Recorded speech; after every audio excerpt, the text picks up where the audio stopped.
É bom tê-la de volta a essa 12ª aula de MA 091 Matemática Básica, que trata de conjuntos e intervalos. Nessa terceira parte da aula, veremos a definição e alguns exemplos de intervalos. Os intervalos são particularmente importantes porque eles formam o conjunto solução de inequações, que será o assunto abordado na próxima aula. Um intervalo para nós é simplesmente o conjunto dos números reais que estão compreendidos entre dois valores da reta real, o valor a e o valor b. E quando dizemos que os números estão compreendidos entre a e b, fica sempre aquela dúvida de se devemos incluir a e b ou se não devemos incluir esses extremos. A inclusão ou não desses extremos vai dar origem aos dois tipos principais de intervalos que veremos aqui. Quando não queremos incluir os números a e b, dizemos que possuímos um intervalo aberto. Então, o intervalo aberto AB, que é representado por a, b entre parênteses, é o conjunto dos números reais que são ao mesmo tempo maiores do que a e menores do que b. Se quisermos representar, por exemplo, o intervalo aberto menos 2, 5, podemos adotar a notação usual envolvendo parênteses, como é apresentada aqui, mas também podemos representar esse intervalo sobre a reta real. Nesse caso, devemos pintar todos os números compreendidos entre menos 2 e 5, exceto os extremos. Nos extremos, devemos desenhar uma bolinha vazada, como a que é apresentada aqui, que indica que esses números não fazem parte do intervalo. Quando queremos incluir os extremos, devemos adotar um segundo tipo de intervalo, que é denominado intervalo fechado. Dados os números reais a e b, tais que a menor ou igual a b, definimos um intervalo fechado AB, que é representado como a, b entre colchetes, como sendo o conjunto dos valores reais que são ao mesmo tempo maiores ou iguais a e menores ou iguais a b. Como exemplo, apresentamos aqui um intervalo fechado menos 3 a 3, que pode ser representado usando-se a notação de colchetes, como mostrada aqui, mas que também pode ser apresentado sobre a reta real, pintando-se todos os números entre menos 3 e 3 e desenhando-se para os extremos uma bolinha preenchida, que indica que esses dois pontos fazem parte do intervalo. Naturalmente, também é possível definir intervalos mistos, que são aqueles nos quais uma das extremidades é incluída e a outra não. Observe aqui que no intervalo à esquerda, o ponto A não foi incluído e o ponto B foi, ou seja, temos o conjunto dos números reais que são maiores do que A e menores ou iguais a B.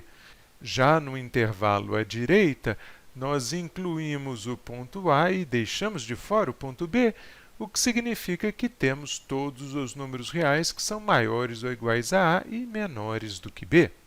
Como exemplo, temos aqui o intervalo aberto à esquerda e fechado à direita entre menos 1,5 e 2, que é representado na reta real pintando-se todos os números entre menos 1,5 e 2, deixando-se o menos 1,5 com uma bolinha vazada e o número 2 com uma bolinha preenchida. De forma semelhante, podemos definir o intervalo fechado à esquerda aberto à direita entre menos 1,5 e 2, cuja representação sobre a reta envolve pintar todos os números entre menos 1,5 e 2, desenhar no menos 1,5 uma bolinha fechada e no 2 uma bolinha aberta. Completando a nossa lista de intervalos, temos também aqueles nos quais só um dos limites está presente. Esses intervalos são chamados ilimitados, e neles usamos o símbolo de infinito ou de menos infinito para indicar a ausência do extremo. Para definir, por exemplo, o intervalo composto pelos números reais menores do que a, podemos usar a notação de chaves, como se vê aqui, e também podemos usar a notação de colchetes e parênteses.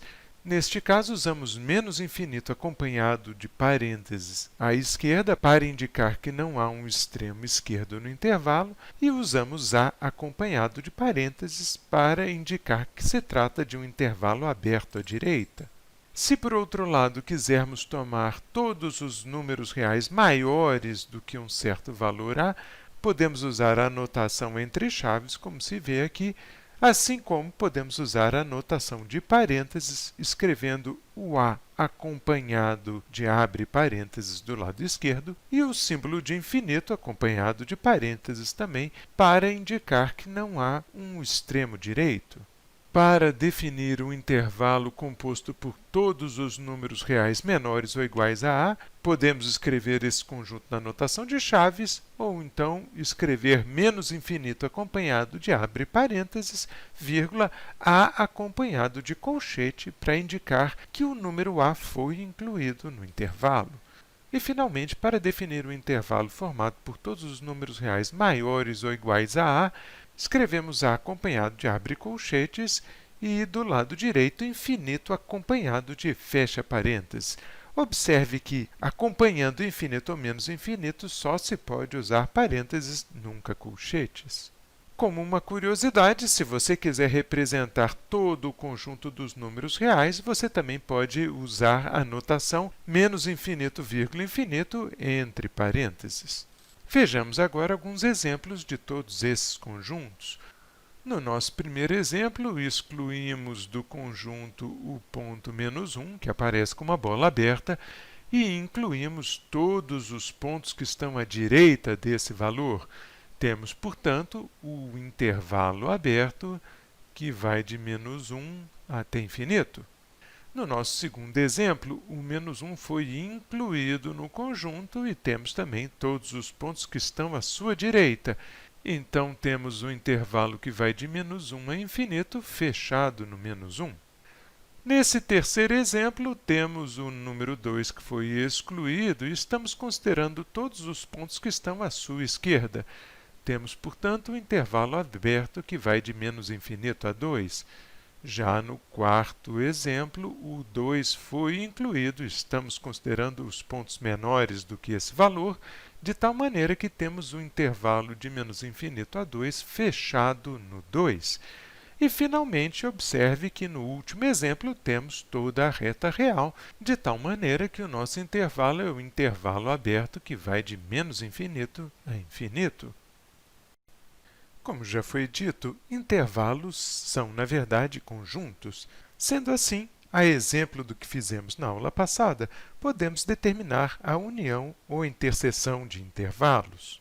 Nesse nosso primeiro exemplo, temos aqui dois intervalos, um intervalo aberto entre menos 3 e 1 e um intervalo aberto de 0 a 2, e queremos determinar a união dos dois conjuntos. Repare que o primeiro intervalo pode ser representado na reta real por esse trecho pintado em vermelho com bolas abertas nas duas extremidades. Já o segundo intervalo, que vai de 0 a 2, é representado desta segunda maneira na reta real. A união de dois intervalos é o conjunto dos números reais que pertencem ao primeiro intervalo ou ao segundo intervalo. Nesse caso, vamos representar a união nessa terceira reta real. Repare que o número menos 3 não pertence ao primeiro intervalo, também não pertence ao segundo e, portanto, não pertencerá à união. Já os pontos que estão entre menos 3 e 1, excluindo os extremos, pertencem ao primeiro intervalo, então todos eles estarão aqui embaixo. O menos 1 não pertence ao primeiro intervalo, mas pertence ao segundo, será incluído na união. E o trecho que vai de menos 1 a 2 pertence ao segundo intervalo, então, portanto, também será aqui incluído, exceto o próprio número 2, que não pertence a nenhum dos dois intervalos e também não pertencerá à união.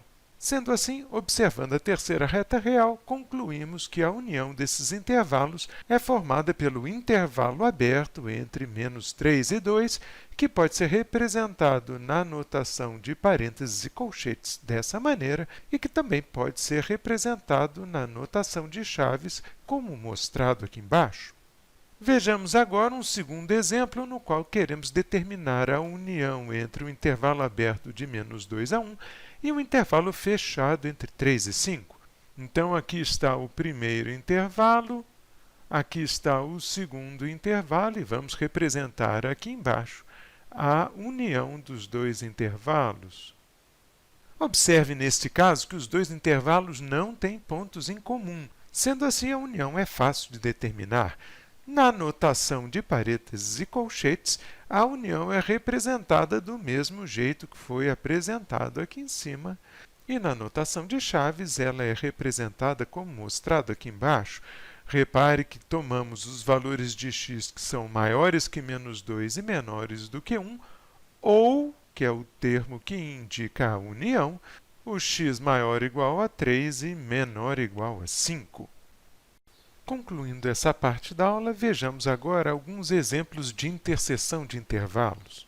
Nesse nosso primeiro caso, queremos encontrar a interseção entre o conjunto que vai de menos 2 a 2 é aberto do lado esquerdo e fechado do lado direito, e o conjunto que vai de 0 a 4 também é aberto do lado esquerdo e fechado do lado direito. Observe que o primeiro conjunto é dado aqui na primeira reta real, o segundo intervalo na segunda reta real e a interseção é apresentada aqui na terceira reta real. Vejamos agora como chegamos a essa interseção. Note que os números que vão de menos 2 até 0 estão presentes no primeiro intervalo, mas não estão presentes no segundo, de tal maneira que também não estarão na interseção. Os números que estão entre 0 e 2 estão presentes no primeiro e no segundo intervalos, então também estarão presentes aqui, embora nós devamos tomar algum cuidado com relação aos extremos. Note, por exemplo, que o 0 faz parte do primeiro intervalo, mas não faz parte do segundo, de tal maneira que também não fará parte da interseção. Já o 2 faz parte do primeiro, o 2 também faz parte do segundo e fará parte da interseção. Finalmente, constatamos que os números entre 2 e 4 estão no segundo intervalo, não estão no primeiro e, portanto, não estarão na interseção. E isso indica que a interseção desses dois intervalos é dada pelo intervalo que vai de 0 a 2, aberto do lado esquerdo, fechado do lado direito. Na notação de chaves, temos todos os valores reais x, tais que x maior do que 0 e x menor ou igual a 2. Passemos agora a um segundo exemplo. Aqui nós queremos determinar a interseção entre o intervalo aberto que vai de menos infinito até 3,75 e o intervalo que vai de menos 1 até 3,75, aberto do lado esquerdo, fechado do lado direito. Observe que o primeiro intervalo é dado na primeira reta real, o segundo na segunda reta real. E, como sempre, desenharemos a interseção nessa terceira reta real apresentada aqui. Como observamos, os números que são menores do que menos 1 estão no primeiro intervalo, mas não estão no segundo, o mesmo acontecendo com o próprio menos 1. Então, esses números não aparecerão na interseção. Os números entre menos 1 e 3,75, excluindo os extremos, aparecem nos dois intervalos, então eles farão parte da interseção dos intervalos. Já o 3,75 não aparece no primeiro intervalo e, embora apareça no segundo, não fará parte da interseção. Sendo assim, a interseção, na notação de colchetes e parênteses, é dada pelo intervalo aberto que vai de menos 1 até 3,75. E na notação de chaves, ela é formada por todo x real, tal que x é maior que menos 1 e menor do que 3,75. Completamos assim a terceira parte da aula. Na próxima parte, já começaremos a fazer alguns exercícios relacionados a conjuntos intervalos.